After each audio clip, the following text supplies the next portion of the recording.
It's Brian from Expressions Entertainment here, and if you're watching this video, it's probably because you're going to be giving a toast or a speech at a wedding that we're going to be involved in soon. I can't wait to work with you. This is pretty exciting, cool stuff. Hopefully you knew that you were giving a toast. If not, surprise. As part of our services through Expressions, here's some helpful info to help you absolutely kill it when it's your turn to crank on the mic. Toasts can be funny, they can be moving, they can be touching. A toast is really a chance for you to pay some homage and wish someone well and luck and all that sort of stuff as they start their life out as a brand spanking new husband and wife.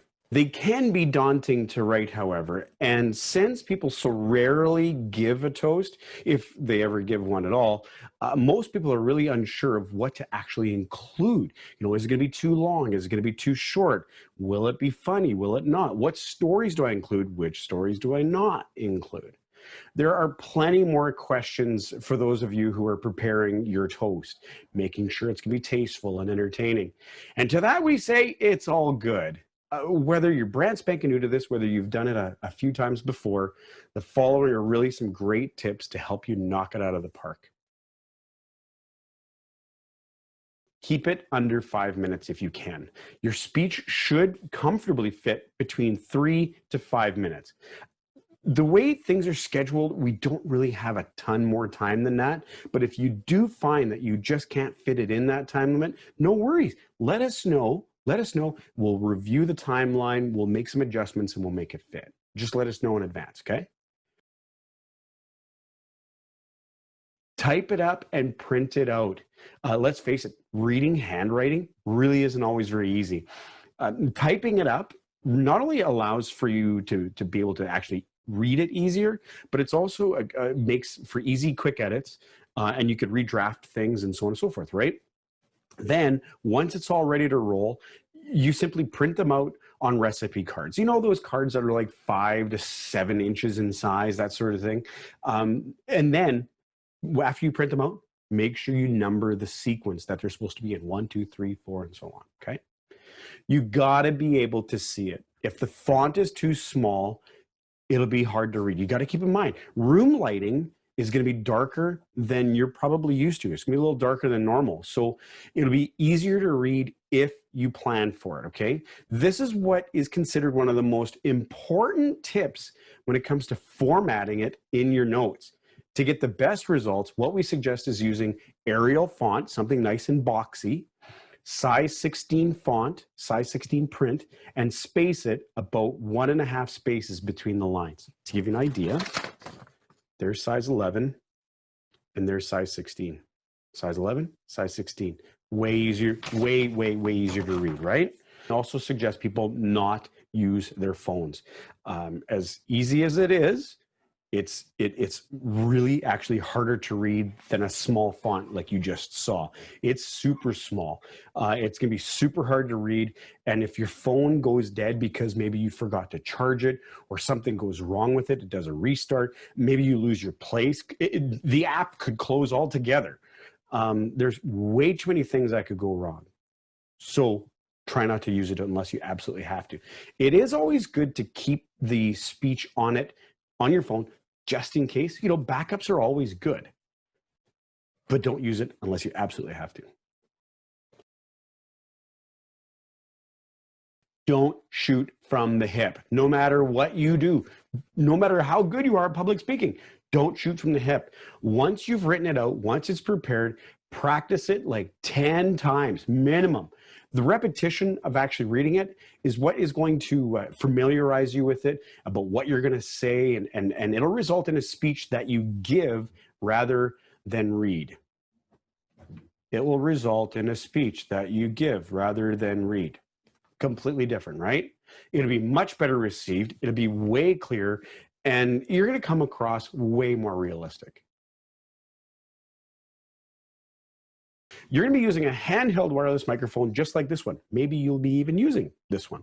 And when you're presenting your speech, for the best results, holding the microphone comfortably, you know, kind of about midway on the handle here, and just around chin level is going to give you the best sound quality you can. If your head moves, your microphone's going to move with you, okay? No matter how cool you think it looks or how cool you think it's going to be, don't hold it like a rap star because it just sounds horrible. And in case you missed that, don't hold it like a rap star. No matter how cool you think it looks, it's going to sound horrible. Now, that being said, just like being too close, at the same time, the further it is from your mouth, the more likely you'll be starting to hear some feedback. That's because when the microphone's further away, we got to push the volume harder. We push the volume up, and that god-awful squeal comes across the speakers, aka feedback. Okay? So keep it nice and close, just nice and comfy, just like you're about to have a drink. That's usually what I say. When your speech is actually done, you'll simply be asked to hand the microphone to the next person that's going to be speaking. Super simple.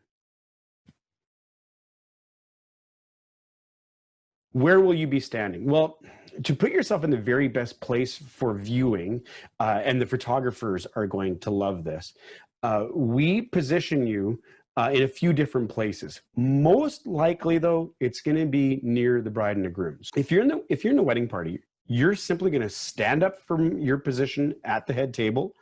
You're going to give your toast. Simple as that. You're going to push your seat back. You're going to stand next to the bride or the groom, and you're going to nail down your speech. All right? If you are a guest at one of the guest tables, you'll be asked to come up to the head table and simply stand behind the bride or the groom to give that toast. Okay? So if you're representing the groom, you're standing behind the best man. If you're representing the bride, you're standing behind the bridesmaids, maid of honor. Good? Okay. We've got some extra resources for you. See, we've collected a few great videos that are fantastic. We're going to put the links below, and you just simply click on them. Video 1, you want to watch this one for sure. Again, it talks about what you should do if you're giving a good toast. Same with the video number 2. Video number 3 is something to help you inspire just some creativity and some fun. Video 4 shows that it's okay to get emotional in the toast. It's okay to be emotional. As a matter of fact, it actually will have or could have some really wonderful effects on the person that you're giving the toast to. Video 5, simply an awesome toast. It's a really, really good toast, and hopefully it inspires you to just practice it and be prepared and so on. It's a really good video.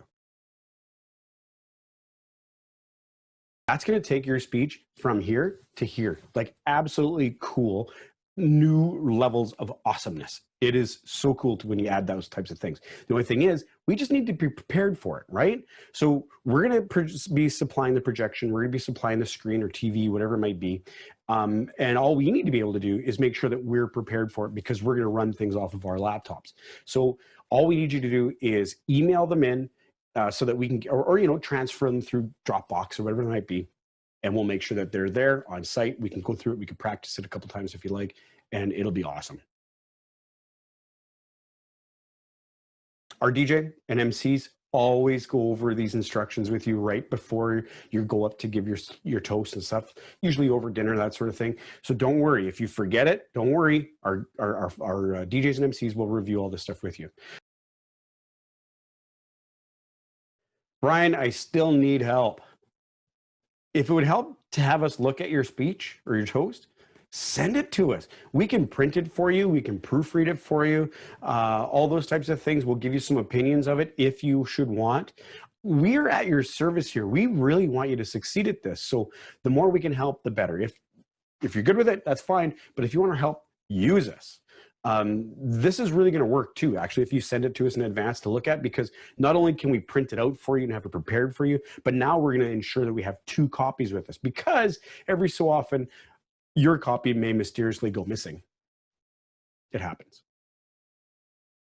So again, just as a reminder, please note that I'm going to need about a week to track down any music and prepare any audio or video extras that you might need, included in your speech. As always, the Expressions crew, though, always at your service. Should you need something or need some advice or whatever it might be, feel free to reach out to us. We will always be of assistance.